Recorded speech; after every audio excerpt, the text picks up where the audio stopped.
فقط آیمر کلیپار لاپورت به هم دیگه پیام میدیم و احوال همدیگه رو میپرسیم. تو این عکس فقط لاپورت. الان تو جام جهانی طرفدار کدوم تیمی؟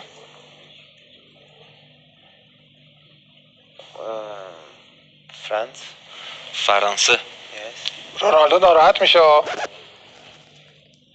No, but if they play against France, نه I خب. want Ronaldo to win. ولی اگه بازی کنن جلوی هم دوست دارم رونالدو قهرمان World بشه، Cup of him. چون آخرین جام جهانیشه. و طرفدار پرتغال بیشتر تا فرانسه دیگه.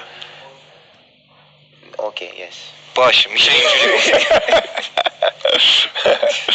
و طرفدار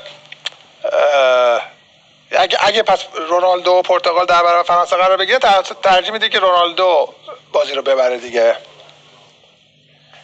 Yes. Because France, they have already the World Cup. چون فرانسه دیگه جام جهانیشو گرفته دیگه. ولی طرفدار ایران هم باش دیگه یه ذره. Yes, I will support Iran, but بله از ایران هم حمایت میکنم. I will support them. Yes, but the reality is other. ولی خب واقعیت چیز دیگه ایه. بهترین بازیکنی که کنارش بازی کردید؟ The best teammate.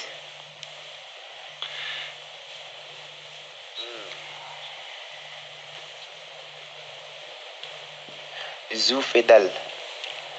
کی؟ Zouir Fedal. He's one central زویر back. فدال کجاست؟ مدافع وسط He's بود. from Morocco. He was in مراکشی. Spain with me. توی He was اسپانیا young. با هم بازی بودیم.